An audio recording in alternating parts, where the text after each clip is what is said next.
배우자를 보고도 뭐 3년, 5년, 10년 되고도 계속 심장이 뛰면 심장병일 수 있다고 하잖아요. 심장병일 수 있다고 하잖아요. 그래서 서로 저는 심장병이 없어요. 그리고 15년쯤 이제 살고 나면 이렇게 상대방이 이렇게 좀 주기적으로 발작을 할 때 있잖아요. 이렇게 그냥 그거에 영향받지 않고 그러니까 발작이라뇨. 아니 우리 속으로 싸울 때 그러잖아요. 그래서 부부관계는 기본적으로 이런 거 잠깐만요. 저 개싸움 아니에요, 저기요? 저 개싸움이잖아요, 선생님. 개싸움인데. 봤죠, 개싸움. 이거 영역 다툼 아닙니까? 그래서 서열 정리 뭐 이런 거 아니에요? 네, 그렇죠. 연애할 땐 우리가 그렇잖아. 너 없이 못 살아. 막 이렇게 하고 정말 없이는 못 살 것처럼 하다가 또 시간이 이렇게 지나면 진짜 내가 너 때문에 못 살아. 뭐야? 예, 그런 마음이 있으시다면 오늘 나와주신 이분을 좀 주목해 주시기 바랍니다. 부부 사이는 물론 모든 관계에 진심으로 소통하는 방법을 이분께서 알려주실 겁니다. 핫한 연애 특강 강사십니다. 김지윤 소장님 모시겠습니다. 어서 오세요. 안녕하세요. 예, 저는 김지윤이라고 합니다. 그러면은 막 사랑이 떠나가죠. 다시는 안 볼 거니까요. 그냥 그렇게 네.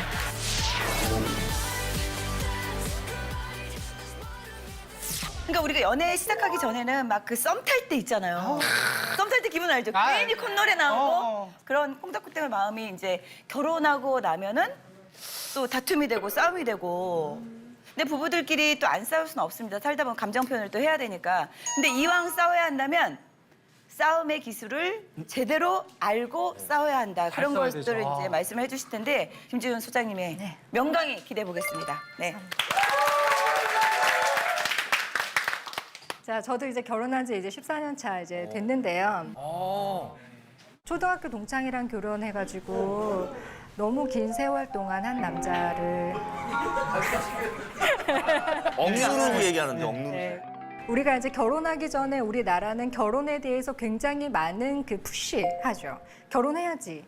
결혼하면 뭐 애기 낳아야지. 하나 낳으면 둘 낳아야지. 하나는 못 써. 계속 푸시를 하지만 뭐 결혼이 무엇인지, 그다음에 육아가 무엇인지, 뭐 부부 관계는 무엇인지에 대해서 전혀 그 가르쳐주지는 않았어요. 그렇기 때문에 우리가 이제 보통 드라마를 통해서 이제 결혼을 배우잖아요. 근데 이제 현실은 그렇지가 이제 않고 우리의 이제 결혼 생활이라는 거는 굉장히 다른 양상으로 펼쳐지게 되는데 제가 처음에 결혼이 내가 생각한 거랑 느낌이 굉장히 다를 수도 있겠다 생각했던 건 웨딩드레스를 맞추러 갔을 때였어요. 왜요? 예, 역시 그 드라마 같은 데서 보면은 그 예비 신부가 어떤 종류의 그 드레스를 입던지 간에 예비 신랑은 막 너무 리액션이. 세상에 언빌리버블 막 이렇게 되잖아요. 못 믿겠다는 듯이. 예, 그렇죠, 그렇죠. 근데 제가 딱 제껴주고 나갔더니 저희 남편이 약간 캐릭터 어떠냐면은 그 진실만을 이야기하는 팩트남. 예, 그런 사람이에요. 아주 진정성 있는 사람인데 저를 딱 보고 첫 마디가 뭐였냐면 와, 딴 거 없어요? 이게 첫 마디였어요. 그렇게 해서 제가 결혼 생활은 내 생각과는 다르게 이렇게 진실하게 흘러가겠구나 하고 이제 느낌은 이제 틀리지가 않죠. 뭐 이런 식으로 모든 사람들이 다 자기만이 가지고 있던 신화를 자기만의 방법으로 깨트려가고 이제 고군분투해 가게 되죠. 그래서 많은 착각들을 우리가 깨는 것들이 이제 필요하고 보면은 대표적으로 이런 착각들을 빨리 깰수록 훨씬 더 자기의 삶의 만족도는 이제 높아져요.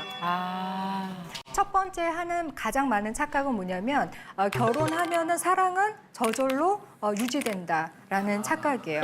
예, 하지만 웃으시네요. 딴 생각했어요. 딴 생각했어요. 딴 생각한 거예요. 본방사수 하신다는데 웃으시네요. 조심해. 큰일 났다. 그래 써 있어. 재밌는 농담 들으듯이 웃었어요.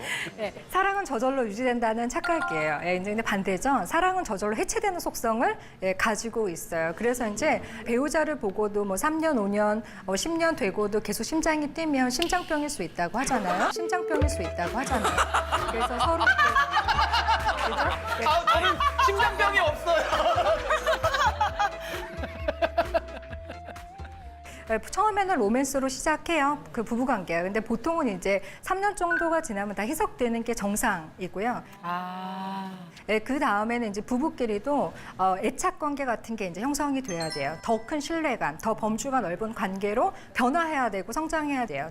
그 다음에 배우자는 나의 부족한 면을 채워줄 것이다. 이제 반대죠. 부족한 면을 확 드러내주는 존재가 보통 배우자라고 볼 수 있어요. 아, 왜 이렇게 웃음이 나지, 나? 왜 그러지? 그 결혼하기 전엔 굉장히 고상하고 잘 지냈는데 내가 이런 사람이었나 이거를 알려주는 게 이제 결혼 생활인데 저도 이렇게 바깥에서는 이렇게 착하게 잘 지내요. 웬만하면 다 원만한 관계를 유지하죠. 뭐 누가 이렇게 늦어도 괜찮아요. 뭐 이래도 괜찮아요. 그래서 뭐 식당 가서 이렇게 머리카락 같은 거 나와도 괜찮아요. 다 단백질인데요. 이러면서 아주 그 잘 이렇게 해요. 하지만 제가 집에서 또 그럴까요? 그러지 않겠죠. 집에서는 누구한테도 보여주지 않았던 어떤 저의 그 모습이 나오고 이제 감출 수가 이제 없게 되는 그런 시절이 있어요. 그다음에 이제 외롭지 않을 것이다라는 착각이죠. 근데 이것도 이제 굉장히 드라마가 심어준 신화예요. 하지만 인생 자체가 외롭지 않을 수 없잖아요. 그리고 일상도 외로움이 항상 있는데 결혼이라는 부분만 떼어내어서 완벽한 어떤 관계가 될 수는 없는 거거든요. 결혼도 인생 안에 있고 일상 안에 있기 때문에 외롭기도 하고 불행하기도 하고 힘들기도 하고 행복하기도 한 여러 가지 모습을 이제 가지고 있어요. 그러니까 외로움이라는 건 예를 들면 이렇게 고혈압이나 당뇨처럼 우리가 항상 이렇게 케어하면서 스스로 그 존재를 인식하면서 잘 관리하면서 가야 되는 어떤 속성들이지 관계를 통해서 완벽히 해결될 수 있는 속성 자체가 아닌데 만약에 이런 신화를 가지고 있으면 굉장히 불행해지겠죠. 내가 너를 믿고 결혼했는데 왜 난 행복하지? 않는 거야. 네가 뭔가 문제가 있는 거지 하면서 상대방이 계속 비난하게 되고 수렁으로 빠지게 돼요. 그냥 인간은 원래 외로워요. 그다음에 갈등은 줄어들 것이다. 예를 들어서 이제 이런 갈등은 줄어들 수 있겠죠. 장거리 연애를 했어요. 그래서 못 보는 게 너무 아쉽고 항상 막 뭔가 좀 갈망이 있었어. 근데 이제 같은 집안에 살기 시작했어요. 너무 좋아요. 그런 갈등은 잦아지겠죠. 하지만 이제 치약을 어떻게 짜느냐에부터 이제 진짜 현실 갈등이 시작되게 되고 그다음에 그게 보통 3년째부터 촉발된다고 봐요. 그럼 보통 3년째부터는 이제 서로 물러날 수 없는 어떤 지점이 이렇게 딱 부딪히게 되거든요. 그러면 촉발된 갈등 그래프가 언제까지 계속해서 상승할까요? 우리 할머니, 할아버지, 엄마, 아빠 보시면은 갈등 그래프 상승 멈추지 않아요. 맞아요. 황혼에 막 더. 그럼요. 둘 중에 하나가 이 세상에서 소멸되기 전까지는 이 갈등 그래프의 곡선이 멈추지 않아요. 그러면 노력했을 때, 여보, 갈등이 없는 커플이 없어. 나도 문제가 있고 당신도 문제가 있으니까 우리 뭐 강의도 듣고 책도 읽고 상담도 받고 노력 좀 하고 우리 좀 풀면서 좀 살아가자. 그럼 노력했을 때 갈등 그래프의 상승 곡선이 언제쯤 주춤하게 되냐면 평균적으로 10년에서 15년 차 정도 가요. 그러니까 보통 10년쯤 살고 나면 이 사람을 조금 알 것 같다 이런 말씀들 많이 하신단 말이에요. 그리고 15년쯤 이제 살고 나면 이렇게 상대방이 이렇게 좀 주기적으로 발작을 할 때 있잖아요. 이렇게 그냥 이거에 영향 받지 않고 아니, 발작이라뇨. 아니 우리 속으로 싸울 때 그러잖아요. 하잖아요. 예. 근데 이럴 때 그냥 이렇게 여유롭게 그 거리를 유지할 수 있는 그게 생기는 게 그 정도 가요. 맞는 그러면 이게 이만큼의 시간이 필요하다는 거를 아는 커플과 알지 못하는 커플이 그 시간을 지내가는 건 굉장히 다른 의미겠죠. 그래서 부부관계는 기본적으로 이런 잠깐만요. 저 개싸움 아니에요, 저기요? 저 개싸움이잖아요, 선생님. 개싸움인데. 봤죠, 개싸움. 이거 영역 다툼 아닙니까? 그래서 서열 정리 뭐 이런 거 아니에요? 그렇죠. 이게 우리의 어떤 본질을 현실을 직시하는. 드러내주고 우리는 이렇게 열심히 트레이닝하는 관계다 이제 생각할 수 있겠죠. 그래서 조수아 리브만이라는 심리학자가 이렇게 이야기했어요. 제가 굉장히 좋아하는 어떤 문장인데요. 그 후 행복하게 살았다는 말은 문학에 나오는 가장 비극적인 문장 가운데 하나이다. 그 말은 거짓이기 때문에 비극적이다. 이것은 여러 세대에 걸쳐 가능하지 않은 것을 기대하게 만드는 신화이다. 죄송한데 저기 예비 부분은 좀 빼고 갈까요? 이러다가 뭐가 책임질 거야? 아직 청첩장 안 찍으셨대잖아요. 청첩장 안 찍으셨대잖아요.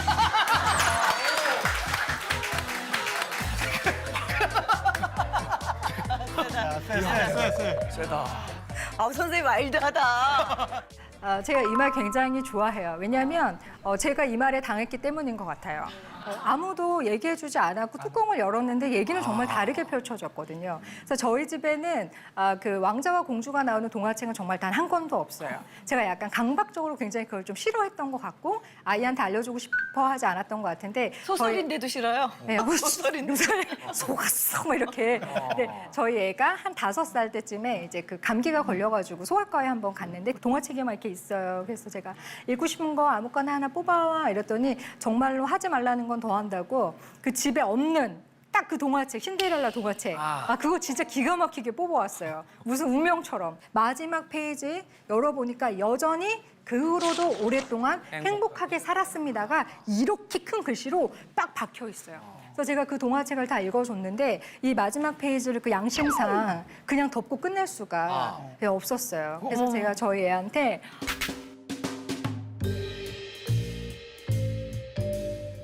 잘 들어. 그 후로도 오랫동안 행복하게 살았습니다. 그런데 싸우고 화해하고 노력한 만큼만 딱 행복해졌어요. 아이는 별로 아이한테 그렇게 얘기해줬다고요? 네. 몇 살짜리한테? 5살이요. 그래서 저는 뭔가 내가 이제 그 인생의 선배로서 할 바를 다 했다. 인생의 한 페이지에 중요한 거를 되게 얘기해줬다. 조기교육. 제가 또 좋아하는 말인데요.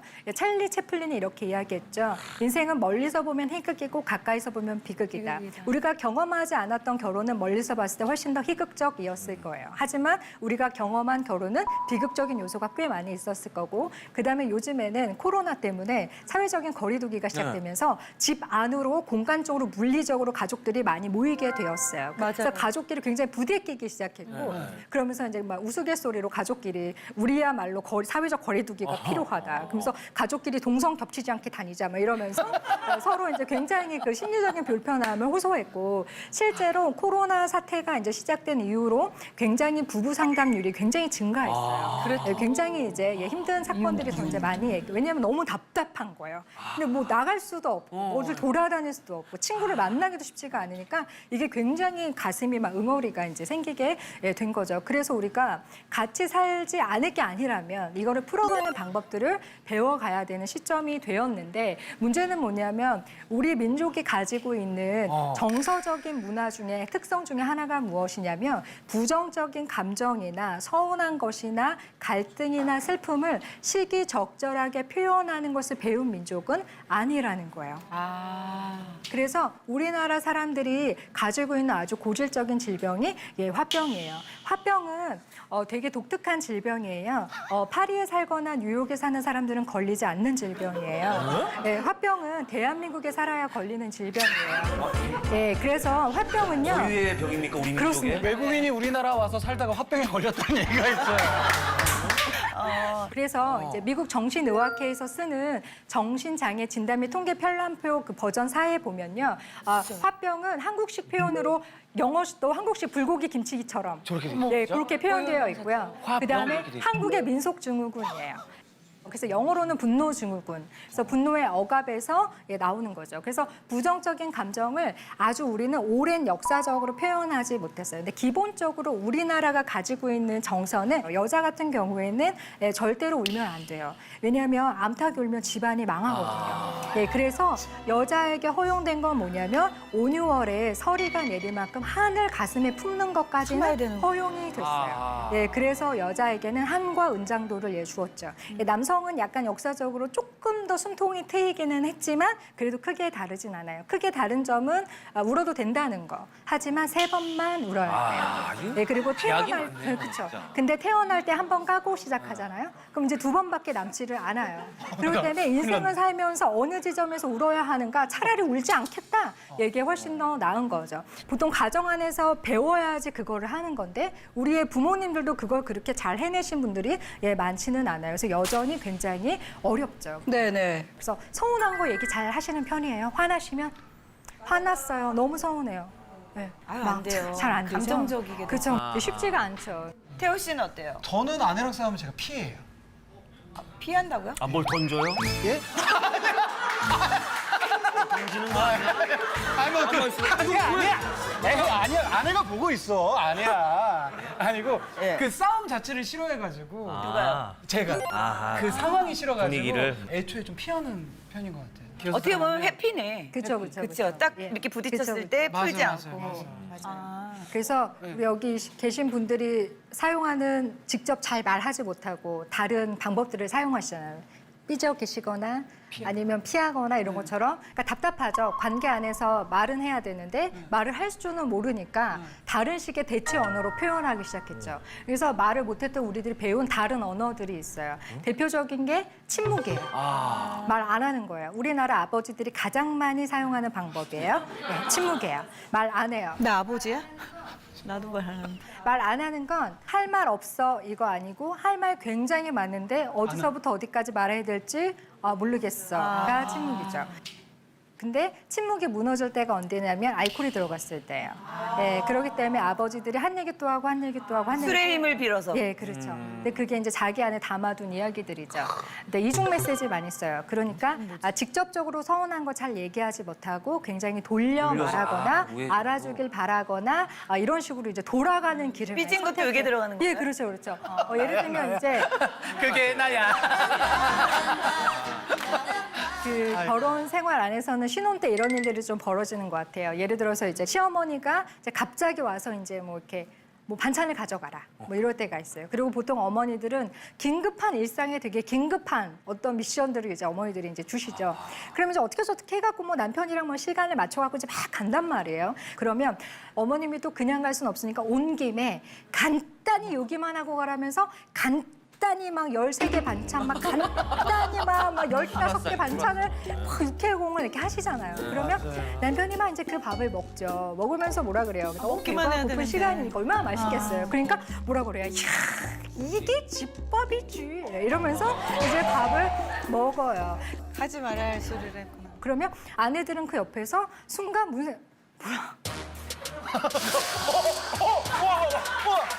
본인 이야기 있다. 본인 이야기. 내가 뭐 지금까지 뭐 집에서 내가 한 먹인 건 거는 뭐 뭐야 식단법이야? 그건 뭐 이런 식으로 이제 되는 거죠. 하지만 어머니 앞이기 때문에 저희가 스마일을 하죠. 어머니 너무 맛있어요. 이렇게 되죠. 거기서 막 당신 숟가락 당장 놓고 나랑 얘기 좀 하지? 이러지 못해요. 그렇지. 그리고 이제 집에 오면은 더 이상 견딜 수가 없어요. 하지만 우리의 마음에 있는 말을 그대로 전하진 못하고 돌려차기로 난리죠. 뭐라 그래요? 이제 집에서 밥 안 먹어도 되겠네. 우리 집은 집밥이 아니니까 이러면서 이제 얘기가 시작되는 거예요. 그러면 남편들이 무슨 말인지 도무지 알아들을 수가 없어요. 그러니까 뭐라고 딱 반응이 나와요? 너 진짜 성격 이상하다. 어떻게 엄마 집만 갔다 오면 삐지려고 작정하는 사람처럼 삐지는데 나도 도리가 없어. 엄마도 힘들어. 우리 좋으려고 한 건데 항상 넌 이런 식으로 반응하더라. 나도 너네 집 가면 항상 편한 것만은 아니었다. 라면서 전혀 다른 산으로 가고 있어요. 이러면 이제 얘기가 풀릴 수가 없는 거죠. 그러니까 이러면서 이제 이중 메시지로 시작됐던 게 완전 우회해서 전혀 알아들을 수 없는 닿지 못하는 메시지가 돼요. 그 다음에 이제 마지막에 한국 사람들이 가장 많이 쓰는 방법이에요. 회피하는 거예요. 부정적인 소통 자체를 안 하는 거죠. 부정 소통을 안 해요. 안 하면서 뭐라고 얘기하시냐면 우리는 안 싸워. 이렇게 얘기하세요. 안 싸우는 건지 못 싸우는 건지 분간이 안 가는 거죠. 소통을 안 하는 싸운다는 거는 굉장히 훌륭한 거거든요. 집중력 있어야 되고요. 상대방의 얘기 잘 들을 수 있는 공감 능력도 있어야 되고요. 인지 능력도 좋아야 돼요. 우리가 지금 싸우는 포인트도 잘 잡아야 되고요. 인격도 훌륭해야 되죠. 화해도 해야 되고 사과도 할 줄 알아야 돼요. 그래서 보통 이렇게 많이 회피하시면 상대방 되게 답답해요. 또 어떤 이렇게 예를 들어 어떤 아버님들은 굉장히 능청스럽게 회피하시는 분들이 있어요. 예, 미안합니다. 막 이렇게 하면서 상대방 정말 힘들거든요. 지금 죄송한데 얘기를 들어보니까 난 행복하지 않은 것 같아. 그러니까 저 네 가지를 착각하면서 살았고 지금 못 싸우고 있는 것 같아요. 너무 훌륭하네요. 저는 이제 안 싸우면 행복한 줄 알았는데 맞아. 얘기 들어보니까 못 싸우는 걸 수도 있구나라는 생각을 했어 지금. 회피하는 걸. 회피는 아닌데 뭔가 그런 부정적인 단어 나오면 알았고 근데 저 맛있는 딴 거 얘기야, 먹고 딴 다른 얘기. 걸로 이제 돌리고. 맞아요. 그리고 저는 왜 회피하는 또 이유가 뭐냐면 이렇게 말하다 보면은 풀면 좋은데 그 방법을 잘 모르니까 더 크게 네. 큰 싸움이 되는 거예요. 맞아요, 맞아요. 작은 싸움에서 큰 싸움이 맞아요. 되니까. 부시가 막 커지죠. 예. 그리고 막 사과하다가도 더 커지고. 미안해. 미안하다고 했잖아. 그럼 어떻게 죽을까? 아, 그거 아니에요. 아, 그거 아니에요, 저. 여러분, 그건 아니에요. 그런 얘기 안 했어요. 다른 분들이 그렇죠. 다른 분들이, 예. 그렇죠. 다른 분들의 예로 들자면, 예, 그럽니다. 그래서 이제 저희들이 이제 살고자 인간은 이제 생존하길 원하니까 이제 이런 대체 언어들을 배우기 시작했지만 관계에 전혀 도움이 되지 않죠. 그래서 우리가 부정적인 소통을 직접적으로 소통하는 남이 되지 않는 이런 싸움에 대해서 이제 우리가 함께 연마하도록 하겠습니다. 첫 번째는요, 반드시 먹고 싸우시는 거예요. 먹고 자고 싸우셔야지 돼요. 약간 뭐 먹고 죽은 귀신이 때깔도 좋다고 그런 느낌이니까. 네, 반드시 먹고 싸워야 돼요. 왜냐하면 싸움을 할 때 되게 많이 사용하는 영역이 전두엽이에요. 이게 뭐냐면 할 말, 안 할 말 분간하고 상황 파악하고 막 이런 능력 되게 많이 쓰는데 전두엽이 언제 기능 잘 못하냐면 되게 배고프고 굉장히 피곤하면은 잘 기능 못해요. 그래서 굉장히 피곤한 날 막 헛말 막 나오시죠. 마음의 소리가 바깥으로 막 나오고 이럴 때 있죠. 나 요새 그래요. 요새 그렇대요. 내일 안 거치고 나와요. 그리고 내가 이 말 했는지 잘 몰라요. 몰라. 그래서 막 되게 피곤한 날 회사 가가지고 사장님이랑 같이 엘리베이터 탔는데 이게 회사냐 막 이런 얘기가 그냥 막 나온단 말이에요. 안 고치고 막 나오고 자기가 말했는지도 몰라요. 아니네. 네. 그래서 우리 보통 보면은 근데 오늘 오랜만에 뚜껑 열리네 이런 말씀 하시거든요. 정말 과학적인 말씀이시죠. 예, 뚜껑이 전두엽이 열린다는 뜻이 앞뚜껑이 열린다는 뜻이거든요. 그러니까 싸울 때 이 앞뚜껑 열리면 이제 큰일 나는 거예요. 이성을 잃는 거네. 그렇죠. 예. 할 말, 안 할 말 분간 못하고 막 나오는 대로 말하는데 자 문제는 뭐냐면 부부끼리는 절대로 회복하기 어려운 한 가지가 있는데 그게 뭐냐면 애착 손상이라는 거예요. 부부는 로맨스를 뛰어넘어서 엄마가 아이가 또 아빠랑 아이가 애착을 형성하듯이 성인기에 굉장히 깊은 신뢰감을 형성하는 애착을 계속해 추구하게 되는데 딱 그거에 결정적인 손상을 입히는 사건이 발생하면 웬만해서는 회복하기가 정말로 어려운데 애착 손상은 보통 말을 통해서 많이 가요. 말이나 어떤 행동을 통해서 가는데 대개 자기가 기억하지 못하는 어떤 언행 때문에 상대방은 평생 지울 수 없는 치명적인 한마디를 듣게 돼요. 이게 굉장히 너무나 부지불식간에 일어나는 대참사 비극이에요. 예, 똑같은 사건도요. 잘 먹고 잘 잔 다음에 얘기하면은 조금 더 너그럽게 서로 되게 넘어가는 게 있거든요. 그리고 부부끼리는 하룻밤 자고 얘기해도 이거 먹고 1시간 반 있다 얘기해도 달라질 게 없는 주제들이 굉장히 많아요. 이런 운영이 되게 이제 필요하고요. 싸움은 소박하게 해야 돼요. 일일 드라마처럼 싸워야 돼요. 소박하게.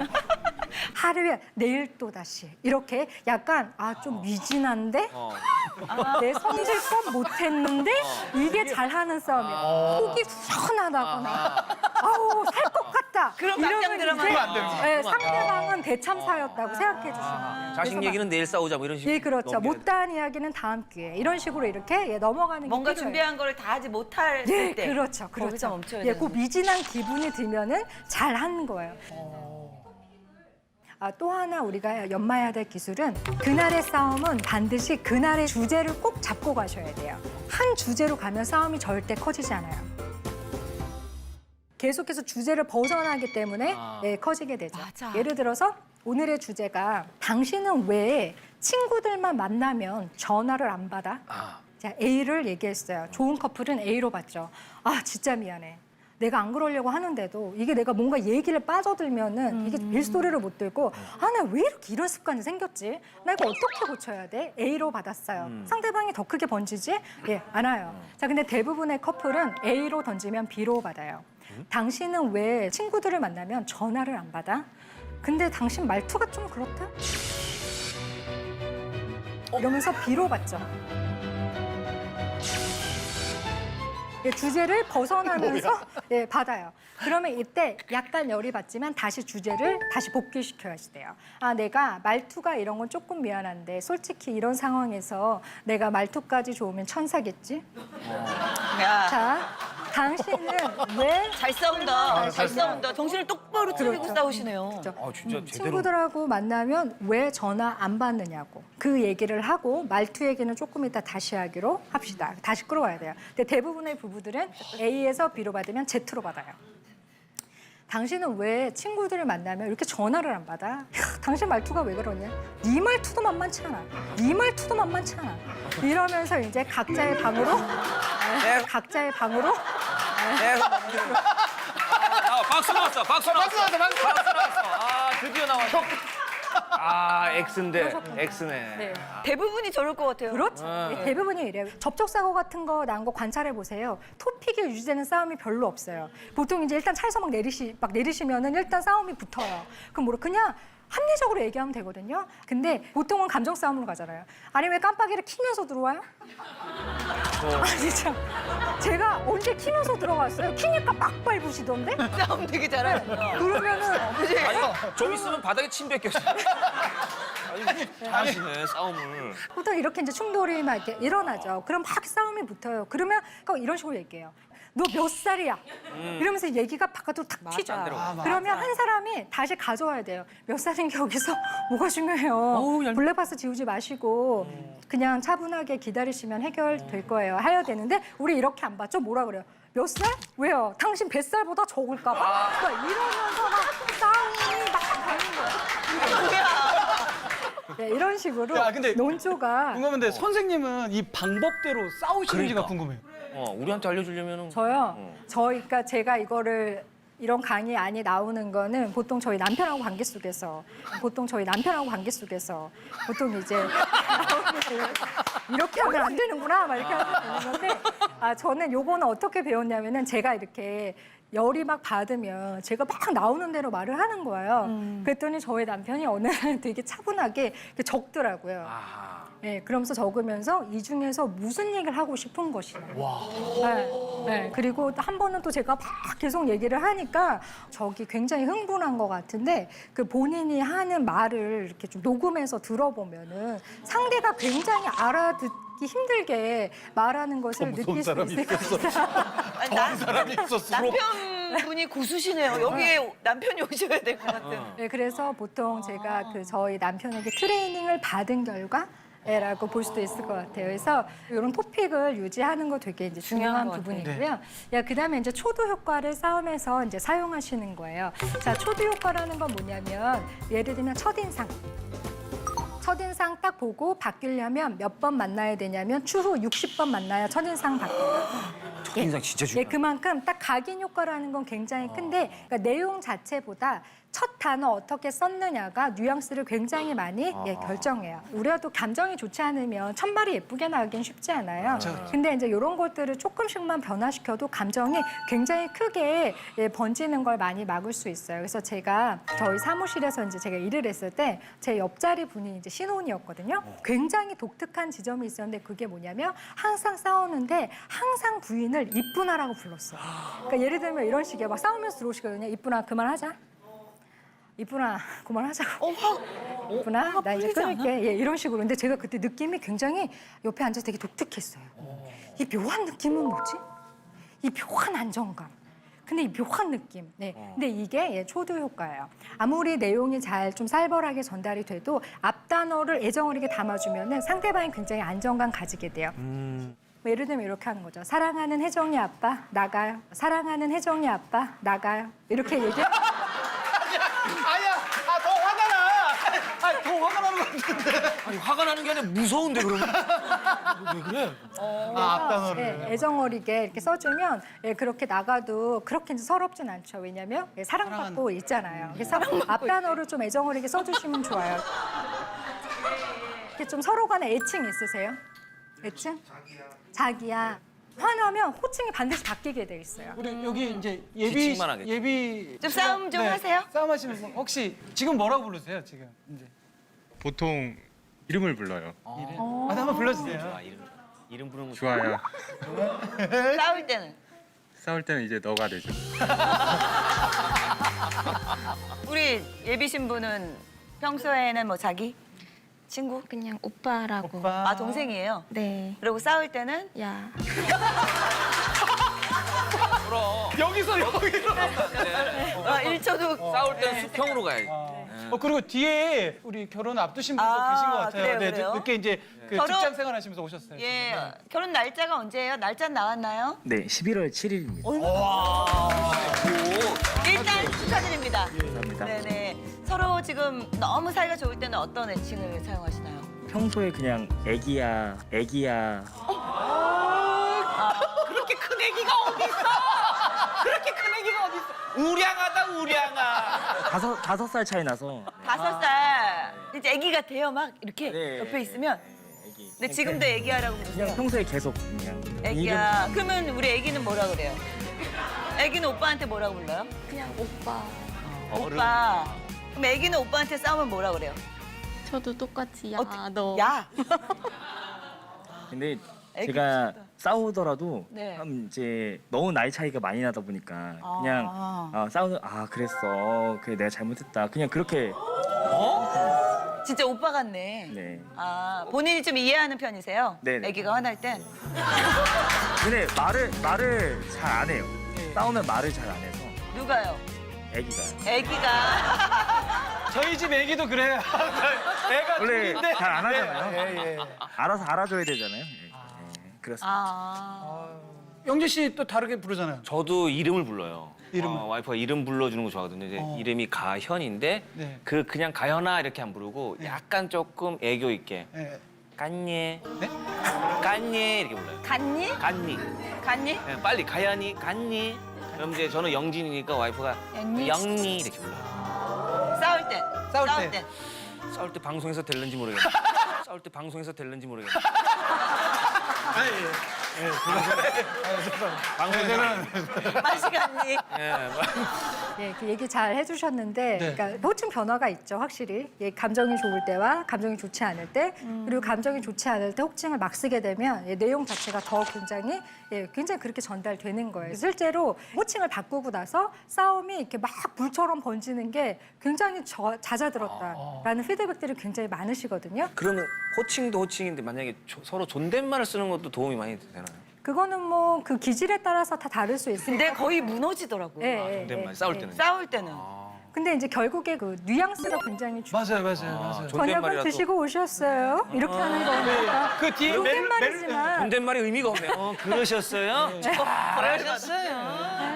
멜로디 타면은 화가 더 나요. 예. 안 되겠다. 기분도 그러니까 안 좋다. 그 태도. 어쩌면 초두 효과에서 그 첫 단어를 잘 잡는 거는 어떤 태도, 배우자에 대한 존중, 네. 네, 이런 걸로 우리가 볼 수 있겠습니다. 네, 그 다음에 싸우시다가 나가지 않는 거. 네, 진짜 많이 하시는 방법이에요. 특히 그 중년 남성들 가장 많이 나가시죠. 어쩔 줄 몰라서 나가는 건데 남겨진 사람의 입장에서 어떻게 되는 거냐면 나갔어.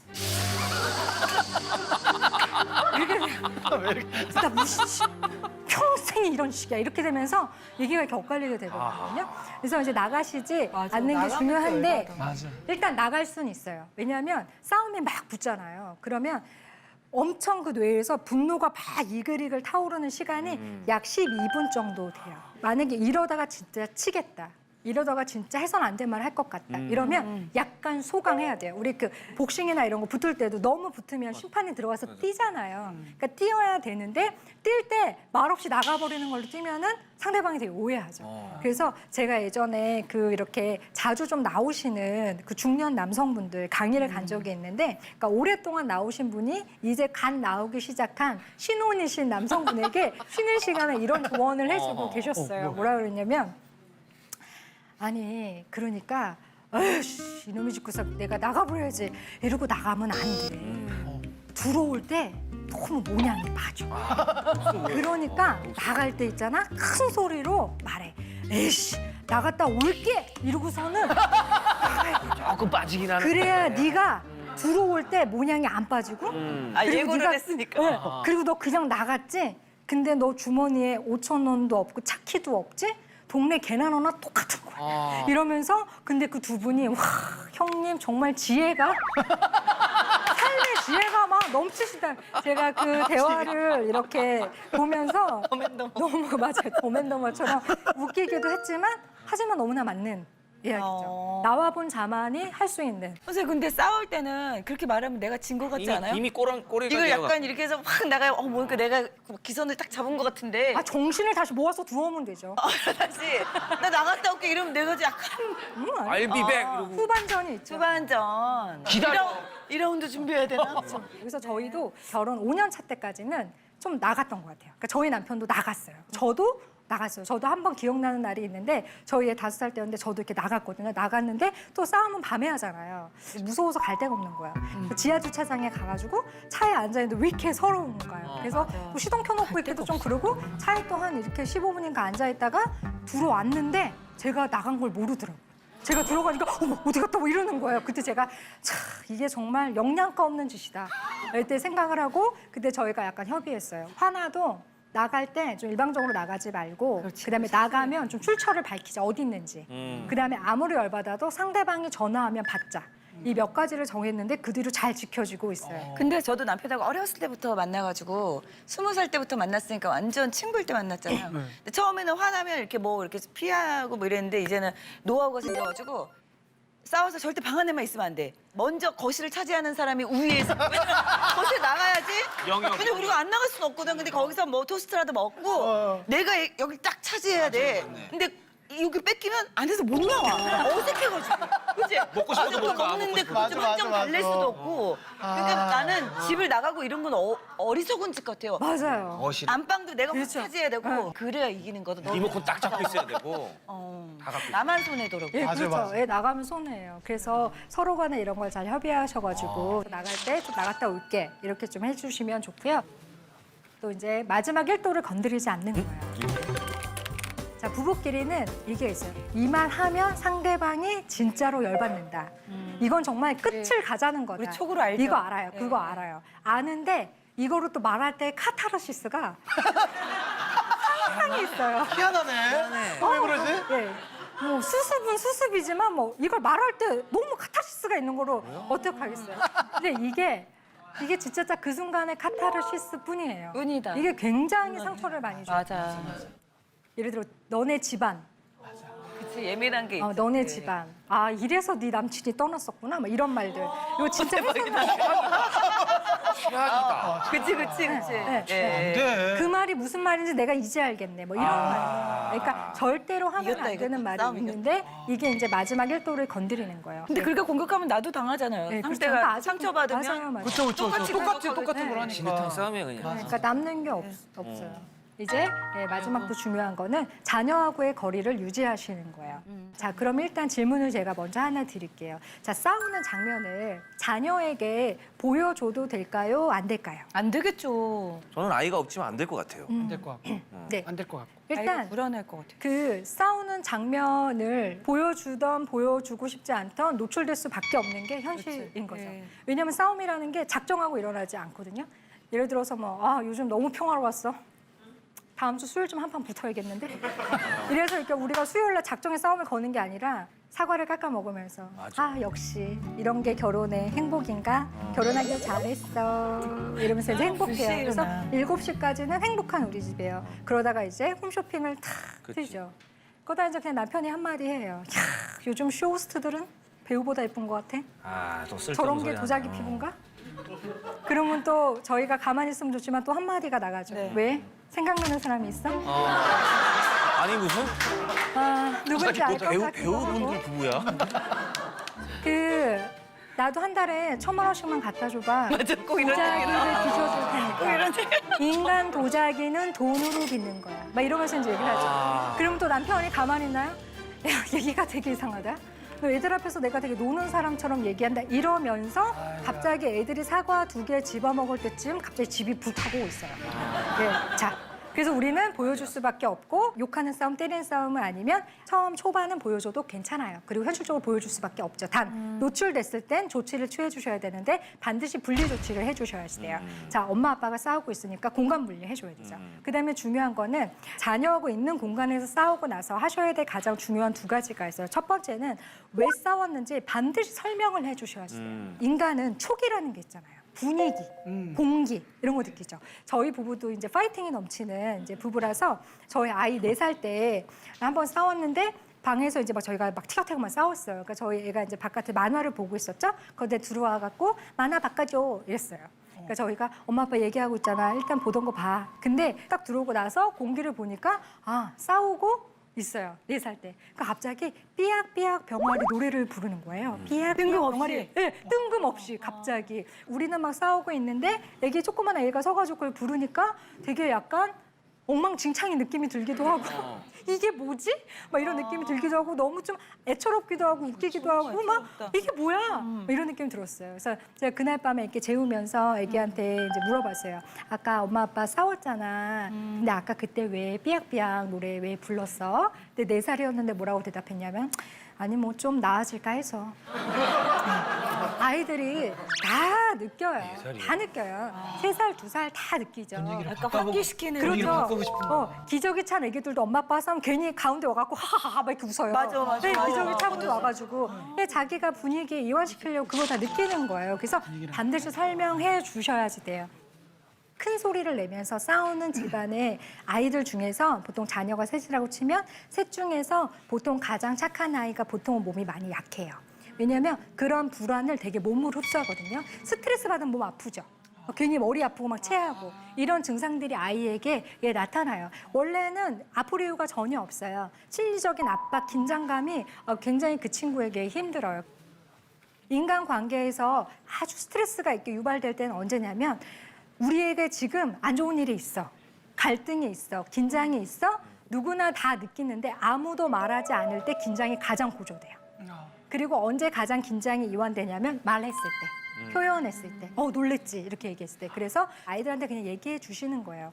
모든 아이들은 그 유아 시절이나 또 어린 시절에 트라우마가 될 만한 어떤 쇼킹한 사건, 충격 경험해요. 그런데 어떤 아이는 성인이 돼서 그런 일이 있었지. 기분 좋은 기억은 아니야. 그런데 그냥 나는 뭐 괜찮더라고 하는 친구와 한 친구는 이겨내기가 너무 어려워요. 계속 그 수렁에서 계속 나오지 못하고 계속 어려운 친구들이 있죠. 어떤 게 가장 큰 영향을 주냐면 그 아이가 어렸을 때 굉장히 불안할 만한 사건을 경험했을 때 이 아이가 신뢰를 할 수 있는 타인, 어른으로부터 진정 효과를 경험했느냐 경험하지 않느냐가 이 갈림길에서 굉장히 크게 나뉘어요. 진정 효과라는 건 뭐냐면 말 그대로 토닥토닥 진정시켜주는 거예요. 그리고 진정시켜주는 거의 가장 좋은 방법이 설명해주는 거죠.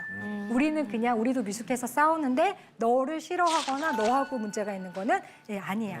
이렇게 해서 설명해주는 것 자체가 진정 효과고요. 그다음에 두 번째를 해주셔야 되는 건 뭐냐면 반드시 화해하는 장면을 꼭 보여주셔야 돼요. 중요한 거. 네, 왜냐하면 아이들에게 굉장히 미스테리하게 남아요. 우리 어렸을 때도 부모님들끼리 막 싸우시잖아요. 그럼 막 무섭죠. 그리고 밤에 막 언니 손 붙잡고 막 동생 손 붙잡고 자는데 아침에 보면 두 분이 멀쩡해. 갑자기 허허허 웃으면서 막 잘 다녀와요. 막 이러면서 막 멀쩡해요. 이러죠. 그리고 또 한 2주 있다가 또 막 싸워요. 또 무서워요. 또 자고 일어나면 또 둘이 멀쩡해. 국이 얼큰하네. 막 이러면서 또 멀쩡해요. 그러면 애들이 이게 막 무한 반복되잖아요. 그러면 아이들 심리가 어떻게 되냐면 뭐야 정말 믿을 사람들이 못 되는구나. 부모에 대한 불신이 자리 잡아요. 그래서 힘드시겠지만 포옹, 그다음에 힘드시겠지만 인사, 힘드시겠지만 근데 아이에게 상처가 된다는 거 알면은 부모들은 할 거예요. 그렇죠. 그렇죠. 네, 본인들 감정 정리는 안 돼도. 네, 그럼요. 꼭 해주셔야 되고 그다음에 또 성인 자녀를 끌어들이시는 분들도 있어요. 특히 장녀, 장남한테 하소연하시는 거예요. 우리나라에서는 엄마하고 장녀, 그러니까 정서적으로 분리되지 않는 경우가 되게 많아요. 그래서 엄마들이 장녀에게 할 말 안 할 말 분간하지 못하고 막 얘기해요. 예를 들면 남편 욕 같은 거. 아빠에 대해서. 예. 엄마가 행복해 보이니? 너가 생겼어. 주저앉았다. 이런 식으로 얘기하시는 거예요. 네. 딸은 내 분신이니까 내 맘이 네 맘이고 네 맘이 내 맘인 것처럼 장녀들에게 엄청나게 하소연하시는데 자녀들에게는 그렇게 하소연하시면 안 돼요. 특히 또 성장기 자녀들에게 이제 뭐 시댁 뭐 어떤 이런 얘기들만 그렇게 하소연하시면 이 자녀가 컸을 때 굉장히 혼란스럽고 힘들고 자기가 어떤 이성을 선택할 때 굉장히 명료하게 선택하기 굉장히 어려워요. 엄마들의 신화가 덧붙여져요. 막 이렇게 보통 방 닦으시면서 콩나물 다듬으시면서 김씨는 안 돼. 경상도 안 돼. 사업하는 사람 안 돼. 장남 안 돼. 듣다 보면 아빠 프로필을 막 이렇게 아빠 프로필을 막 있잖아요. 아빠는 안 돼. 알고 보면 아빠야. 아빠야. 또 보면 아빠 프로필이에요. 그대로. 그러면 그거 커가지고 만약에 소개팅 했는데 장남의 사업하는 김씨. 김 씨가 나왔어요. 근데 너무 좋은 사람일 수 있잖아요. 그렇지. 근데 이거 못 벗어난다니까요. 네, 이런 식으로 자기의 그대로, 부정적인 애를 세뇌되는 것처럼. 예, 올가매는 거죠. 저 아는 분은 아기를 낳고 이제 우울증이 이렇게 생긴 거예요. 근데 자녀가 한 5살, 6살 그런데 그 아이한테 그렇게 뭐 아빠 이렇게 막 그런 안 좋은 거를 얘기를 하더라고요. 그러니까 둘만 있으니까 계속 얘기해. 그래서 저도 아 그렇게 하면 안 될 텐데 안 될 텐데 하는데 역시나 이제 아이가 조금 크니까 아빠 싫어 뭐 아빠 뭐 아빠에 진짜 대한, 그거를 의도적으로 하진 않았지만 그렇게 아빠를 그렇게 엄마가 생각하는 게 이렇게 고스란히 전해서 아빠한테 그렇게 말을 하더라고요. 네, 그래서 절대 하면 안 돼요.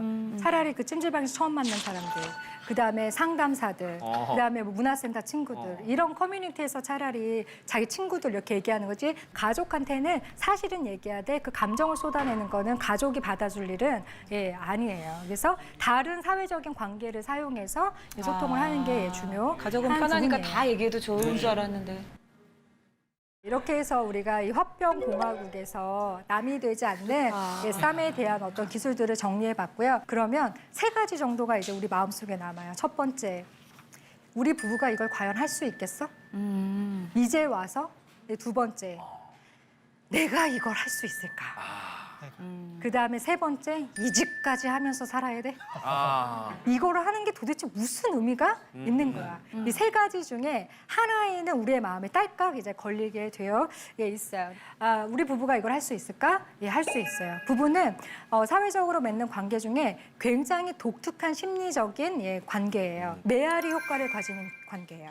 자, 메아리 효과는 뭐냐면 우리가 산에 가서 야호 하면 돌아오죠. 준 대로 받는 관계가 부부 관계예요. 아 그런 거 그래서 같아요. 그게 부부 관계예요. 예. 예를 들어서 사랑해.